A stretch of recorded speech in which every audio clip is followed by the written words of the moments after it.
Hello friends, welcome back to my channel Simnas food world. അപ്പോൾ ഇന്ന് ഞാൻ വന്നിട്ടുള്ളത് നമുക്ക് വെറും 1 മിനിറ്റിൽ 1-2 മിനിറ്റിൽ വളരെ എളുപ്പത്തിൽ തന്നെ എണ്ണ ഒട്ടും കുടിക്കാത്ത നല്ല സോഫ്റ്റ് ആയിട്ടുള്ള പൂരി എങ്ങനെ തയ്യാറാക്കാന്നുള്ള നല്ലൊരു വീഡിയോ ആയിട്ടാണ് കേട്ടോ. അപ്പോൾ കണ്ടു നോക്കി ഇഷ്ടപ്പെട്ടാൽ തീർച്ചയായിട്ടും ഒരു തവണ ഇങ്ങനെ ഒന്ന് ട്രൈ ചെയ്ത് നോക്കാം. അതുപോലെ ചാനലിൻ്റെ വീഡിയോസൊക്കെ ആദ്യമായിട്ട് ആരെങ്കിലും കാണുകയാണെന്നുണ്ടെങ്കിൽ സബ്സ്ക്രൈബ് ചെയ്യാം കേട്ടോ. അപ്പോൾ നമുക്ക് പെട്ടെന്ന് തന്നെ വീഡിയോയിലോട്ട് കിടക്കാം. അപ്പം നമുക്ക് ഈസി ആയിട്ടുള്ള, അതായത് എണ്ണ ഒട്ടും കുടിക്കാത്ത വെറും 1 മിനിറ്റിൽ റെഡിയാക്കി എടുക്കാൻ പറ്റിയ ഈ ഒരു പൂരി തയ്യാറാക്കാനായിട്ട് ഞാൻ ഇങ്ങനെയുള്ള ഒരു പാത്രത്തിൽ നിറയെ ഗോതമ്പ് പൊടി എടുത്തിട്ടുണ്ട്. അതിപ്പോൾ നിങ്ങൾ പാക്കറ്റ് പൊടിയാണ്, അല്ലാന്നുണ്ടെങ്കിൽ നമ്മൾ മില്ലിലൊക്കെ പോയിട്ട് പൊടിച്ചിട്ട് ഉപയോഗിക്കുന്നവരുണ്ടാകും ഗോതമ്പ്. അങ്ങനെയുള്ള പൊടിയാണെങ്കിലും എന്തായാലും കുഴപ്പമില്ല കേട്ടോ. അപ്പോൾ ഈ ഒരു പാത്രത്തിൽ നിറയെ ഗോതമ്പ് പൊടി എടുത്തിട്ടുണ്ട്. പിന്നെ ഈ ഒരു ഗോതമ്പ് പൊടിയുടെ കണക്കൊന്നും ഞാൻ കറക്റ്റായിട്ട് പറയുന്നില്ല, കാരണം ഓരോരുത്തർക്കും പല അളവിലായിരിക്കും പൂരി റെഡിയാക്കി എടുക്കാനായിട്ട് ഉണ്ടാവുക. അപ്പോൾ ഞാൻ പറയുന്ന ഒരു മെത്തേഡ് ഒന്ന് ശ്രദ്ധിച്ചാൽ മതി കേട്ടോ.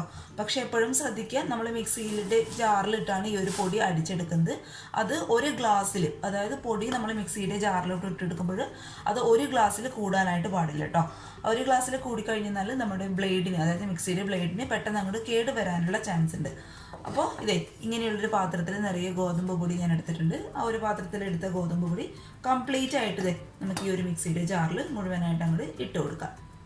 ഇനി നമ്മുടെ ഗോതമ്പ് പൊടിക്ക് ആവശ്യമായിട്ടുള്ള ഒരു നുള്ളു ഉപ്പും കൂടി ഈ ഒരു സമയത്ത് തന്നെ ഇട്ട് കൊടുക്കാം. ഇനി ഈ ഒരു പാത്രത്തിൽ സാധാരണ വെള്ളം ഞാൻ എടുത്തിട്ടുണ്ട്. ചൂടുവെള്ളം ഒന്നുമല്ല കേട്ടോ, സാധാരണ വെള്ളം, നമ്മുടെ പൈപ്പിൽ നിന്നൊക്കെ ഉപയോഗിക്കുന്ന വെള്ളം. അത് നമുക്ക് ഈ മിക്സിയുടെ ജാറിലോട്ട് ഒഴിച്ചു കൊടുക്കാം. പക്ഷെ ഒഴിച്ചു കൊടുക്കുമ്പോൾ ശ്രദ്ധിക്കുക, എല്ലാം കൂടി ഒരുമിച്ച് ഒഴിക്കാനായിട്ട് പാടില്ല. കുറച്ച് ഒഴിക്കുക കേട്ടോ. ഒരു 2 ടേബിൾ സ്പൂണോളം, ഈ ഒരു അളവിലൊക്കെ പൊടിയെടുക്കുകയാണെങ്കിൽ ജസ്റ്റ് ഒരു 2-3 ടേബിൾ സ്പൂൺ മാത്രം വെള്ളം ഒഴിച്ചു കൊടുക്കുക. ഇനി ഇത് മിക്സിയുടെ ടോപ്പിട്ട്, അതായത് അടപ്പിട്ട് ജസ്റ്റ് ഒന്ന് മിക്സിയുടെ ജാറിലിട്ട് വിപ്പ് ചെയ്തെടുക്കുക. വിപ്പ് ചെയ്തിട്ട് എടുക്കുക എന്ന് ചെന്നറിയാലോ, നമ്മൾ സാധാരണ തേങ്ങയൊക്കെ അരയ്ക്കുന്ന ആ ഒരു മോഡിൻ്റെ നേരെ ഓപ്പോസിറ്റ് മോഡ്. ചില മിക്സിയുടെ ജാറിൽ വിപ്പ് മോഡ് തന്നെ എഴുതിയിട്ടുണ്ടാകും കേട്ടോ. ആ ഒരു മോഡിലിട്ട് ജസ്റ്റ് ഒന്ന് കറക്കിയെടുക്കുക. ഒരുപാട് സമയം കറക്കിയെടുക്കാനായിട്ട് പാടില്ല. ജസ്റ്റ് ഒരു 1-2 സെക്കൻഡ് ഇട്ട് നന്നായിട്ട് അങ്ങോട്ട് കറക്കിയെടുക്കുക. നമ്മുടെ പൂരിക്കുള്ള മാവ് ഇവിടെ റെഡി ആയിട്ടുണ്ട്. ഇങ്ങനെ നമ്മൾ മിക്സിയിൽ കറക്കിയെടുക്കുന്നതിനുള്ള ഗുണം എന്താണെന്ന് വെച്ചാൽ ആ ഒരു ബ്ലേഡ് മാവിൻ്റെ എല്ലാ ഭാഗത്തും തട്ടി മാവ് നന്നായിട്ട് സോഫ്റ്റ് ആയിട്ട് വരും കേട്ടോ. പിന്നെ ഒരു കാര്യം ശ്രദ്ധിക്കുക, നമ്മൾ ആദ്യത്തെ ട്രിപ്പ് 1-2 ടേബിൾ സ്പൂൺ നന്നായിട്ട് വെള്ളമിട്ട് ഒന്ന് അടിച്ചെടുക്കുക. അതായത് വിപ്പിംഗ് മോഡിലിട്ട് ഒന്ന് അടിച്ചെടുക്കുക. അതിനുശേഷം ജസ്റ്റ് ഒന്ന് നമ്മുടെ മിക്സിയുടെ ജാറിൻ്റെ ടോപ്പ്, അതായത് അടപ്പൊന്ന് തുറന്ന് നോക്കുക കേട്ടോ. കറക്റ്റായിട്ട് നമ്മുടെ ഈ ഒരു പരുവത്തിൽ ആയി കിട്ടിയില്ല എന്നുണ്ടെങ്കിൽ വീണ്ടും ഒരു 2-3 ടേബിൾ സ്പൂൺ വെള്ളം ഒഴിച്ചെടുത്തിട്ട് നന്നായിട്ട് ഒന്നും കൂടി ഒന്ന് അടിച്ചെടുക്കുക. പിന്നെ നിങ്ങൾ അടിച്ചെടുത്തതിന് ശേഷം ഒരുപാട് വെള്ളം കൂടിപ്പോയി, അതായത് പേസ്റ്റ് പോലെ നമുക്ക് ഉരുട്ടിയെടുക്കാൻ പാകത്തിൽ ആവുന്നില്ല, അതായത് ഒരുപാട് വെള്ളമായി പോവുകയാണ് എന്ന് തോന്നുകയാണെങ്കിൽ വീണ്ടും ഒരു 1-2 ടേബിൾ സ്പൂൺ ഗോതമ്പ് പൊടി കൊടുത്ത് വീണ്ടും ഒന്ന് അടിച്ചെടുക്കുക കേട്ടോ. അപ്പോൾ അതൊന്ന് അഡ്ജസ്റ്റ് ചെയ്ത് കൊടുക്കുക. ആദ്യത്തെ തവണ നിങ്ങൾക്കൊരു കൺഫ്യൂഷൻ ഉണ്ടാവും, പിന്നെ അതങ്ങോട്ട് നോർമലായി അതൊരു ശരിയായിക്കോളും കേട്ടോ. ഞാനിപ്പോൾ ഇങ്ങനെ തന്നെയാണ് ചപ്പാത്തിയും പൂരിയും ഒക്കെ ചുട്ടെടുക്കാറുള്ളത്. സാധാരണ കുഴയ്ക്കുന്ന പൊടി വെള്ളം ഇട്ട് കഴിക്കുന്ന ഒരു പരിപാടിക്ക് കംപ്ലീറ്റ് ആയിട്ട് അങ്ങ് നിർത്തിയിട്ട് ഇത് ചടപടെ നമുക്ക് പെട്ടെന്ന് റെഡിയാക്കി എടുക്കാനായിട്ട് പറ്റും. പ്രത്യേകിച്ച് ആൾക്കാരൊക്കെ കുറവുള്ള വീട്ടിലൊക്കെ ആണെങ്കിലും, ഇപ്പം ഞാനും ഏട്ടനും മോളും മാത്രമേ ഉള്ളൂ, അങ്ങനെയുള്ളവർക്കാണെങ്കിൽ ജസ്റ്റ് ഒരു 2 കപ്പ് പൊടി ഇങ്ങനെ ഇട്ട് അടിച്ചെടുക്കുകയാണെങ്കിൽ തന്നെ പെട്ടെന്ന് നമുക്ക് ഈ പൂരിയും ചപ്പാത്തിയൊക്കെ റെഡിയാക്കി എടുക്കാനായിട്ട് പറ്റും. അപ്പോൾ ഞാൻ ഈ ഒരു മാവ് വെച്ചിട്ട് ഇതെങ്ങനെ റെഡിയാക്കി എടുക്കുന്നതും കൂടി ഒന്ന് പറഞ്ഞു തരാം. അപ്പോൾ ഇത് റെസ്റ്റ് ചെയ്യാൻ വെക്കേണ്ട ആവശ്യമൊന്നുമില്ല കേട്ടോ, നമുക്ക് ഇപ്പം തന്നെ റെഡിയാക്കി എടുക്കാനായിട്ട് പറ്റും. അപ്പോൾ നമുക്കിത് നല്ല നീറ്റായിട്ടുള്ള ഒരു കൗണ്ടർ ടോപ്പിലോട്ട് ഈ മാവ് കംപ്ലീറ്റ് ആയിട്ട് അങ്ങോട്ട് മാറ്റി കൊടുക്കാം. ഇനി നമ്മൾ സാധാരണ ചെയ്യുന്ന പോലെ പൂരിക്കുള്ള ചെറിയ ഉരുളകൾ ഈ ഒരു മാവിൽ നിന്ന് ആക്കിയെടുക്കുന്നുണ്ട് കേട്ടോ. ഞാൻ ഈ ഒരു ഷേപ്പിലുള്ള ഈ ഒരു വലുപ്പത്തിലുള്ള ഉരുളകൾ, കുഞ്ഞു ഉരുളകൾ ആക്കിയെടുക്കാം നമുക്ക് പെട്ടെന്ന്.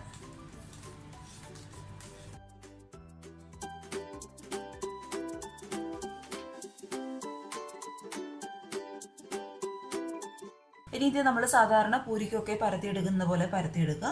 പിന്നെ പൂരിക്ക് പരത്തിയെടുക്കുന്നതിന് മുന്നേ നിങ്ങൾ കൗണ്ടർ ടോപ്പിൽ, അല്ലാന്നുണ്ടെങ്കിൽ പലകയിൽ വെച്ചിട്ടാണ് പരത്തിയെടുക്കുന്നതെങ്കിൽ അതിൻ്റെ മുകളിൽ കുറച്ച് ഓയിലോ അല്ലാന്നുണ്ടെങ്കിൽ ഗോതമ്പ് പൊടിയോ ജസ്റ്റ് ഒന്ന് വെതറി കൊടുക്കുക കേട്ടോ. പക്ഷേ ഗോതമ്പ് പൊടി വെതറി കൊടുക്കുമ്പോൾ ശ്രദ്ധിക്കുക, ഒരുപാട് അങ്ങ് വെതറി കൊടുക്കാനായിട്ട് പാടില്ല. ഒരുപാട് അങ്ങ് ആയിക്കഴിഞ്ഞാൽ നമ്മൾ എണ്ണയിലിട്ട് ഫ്രൈ ചെയ്യുന്ന സമയത്ത് ആ ഒരു കറുപ്പ് പൊടി വരും. അത് ആ പൊടി ഒന്ന് ഫ്രൈ ആയതിൻ്റെ, അപ്പോൾ ആവശ്യത്തിന് മാത്രം ഒന്ന് തട്ടി വിതറി കൊടുത്താൽ മതി കേട്ടോ. അപ്പോൾ ഞാൻ എന്തായാലും ഇവിടെ കുറച്ച് ഓയിലാണ് തടവി കൊടുത്തിട്ടുള്ളത്. ഇനി ഇത് സാധാരണ നമ്മൾ പരത്തിയെടുക്കുന്ന പോലെ ഇങ്ങനെ അങ്ങോട്ട് പരത്തിയെടുക്കുക കേട്ടോ. അപ്പോൾ പൂരിക്ക് പരത്തിയെടുക്കുമ്പോൾ ശ്രദ്ധിക്കുക, അതായത് പൂരിക്കായാലും ചപ്പാത്തിക്കായാലും ഒരുപാട് ബലം പ്രയോഗിച്ചിട്ട് നല്ല ഫോഴ്സോട് കൂടി ഒരിക്കലും പരത്തിയെടുക്കാനായിട്ട് പറ്റില്ല കേട്ടോ. അപ്പോൾ എന്ന് കഴിഞ്ഞാൽ നമ്മുടെ പൂരി ആയാലും ചപ്പാത്തി ആയാലും ഹാർഡാവാനായിട്ട് തുടങ്ങും. ഇങ്ങനെ സിമ്പിളായിട്ട് അങ്ങോട്ട് മതിയാവും. പിന്നെ റൗണ്ട് ഷേപ്പിലൊക്കെ പരത്തിയെടുക്കാൻ പറ്റുന്നവരാണെങ്കിൽ റൗണ്ട് ഷേപ്പിൽ പരത്തിയെടുക്കുക. പിന്നെ ഇതിപ്പോൾ ഞാൻ എന്തായാലും ഒരു മൂടി വെച്ചിട്ടൊന്ന് റൗണ്ടായിട്ടൊന്ന് കട്ട് ചെയ്ത് കൊടുക്കും. സാധാരണ ഞാൻ കട്ട് ചെയ്യാറില്ല, പക്ഷേ നിങ്ങൾക്ക് ഒരു കാണാനൊക്കെ ഫോട്ടോയിലും അതുപോലെ വീഡിയോ ഒക്കെ എടുക്കുമ്പോൾ കാണാനൊരു ഭംഗിക്ക് വേണ്ടിയിട്ട് നമുക്ക് ഒന്ന് പരത്തിയെടുത്തതിന് ശേഷം മൂടി വെച്ചിട്ട് റൗണ്ടായിട്ടുള്ളൊരു മൂടി വെച്ചിട്ട് ജസ്റ്റ് ഒന്ന് ആ റൗണ്ട് ഷേപ്പിൽ കിട്ടാൻ വേണ്ടിയിട്ട് ഒന്ന് കട്ട് ചെയ്ത് കൊടുക്കാം.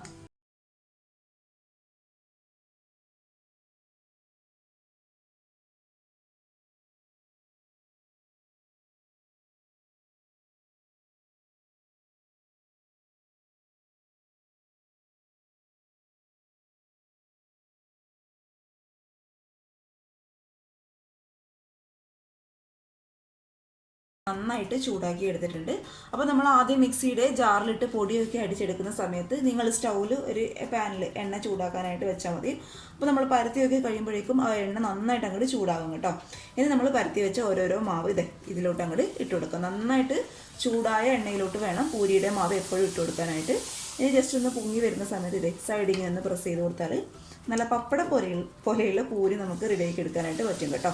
ഇനി അങ്ങോട്ട് തിരിച്ച് മറിച്ചിട്ട് ഇട്ട് കൊടുക്കുക. വലിയ മൂടിയൊക്കെ ഉണ്ടെന്നുണ്ടെങ്കിൽ നമുക്ക് നന്നായിട്ട് നല്ല റൗണ്ടായിട്ട് വലുതായിട്ട് കട്ട് ചെയ്തെടുക്കാനായിട്ട് പറ്റും കേട്ടോ. എൻ്റെ ഇപ്പോൾ കുഞ്ഞു മൂടി ആയതുകൊണ്ട് ചെറിയ പൂരിയാണ് നമുക്ക് കിട്ടിയിട്ടുള്ളത്. അതിന് നന്നായിട്ട് മൊരിഞ്ഞ് വരുന്ന സമയത്ത് പൂരി പതുക്കെ നമുക്ക് ഈ ഒരു പാനിൽ നമ്മളെടുത്ത് മാറ്റി കൊടുക്കാം. അപ്പോൾ ഇത് കണ്ടോ, കാണുമ്പോൾ തന്നെ അറിയാം നല്ല ഡ്രൈ ആയിട്ടിരിക്കുന്ന പൂരിയാണ്, നല്ല ക്രിസ്പിയാണ്, എണ്ണ ഒട്ടും കുടിച്ചിട്ടില്ല കേട്ടോ. അപ്പോൾ നമുക്കിത് പതുക്കെ ഒരു ടിഷ്യൂയിലോട്ടോ അല്ലാന്നുണ്ടെങ്കിൽ ഒരു പാത്രത്തിലോട്ടോ അങ്ങോട്ട് മാറ്റി കൊടുക്കാം.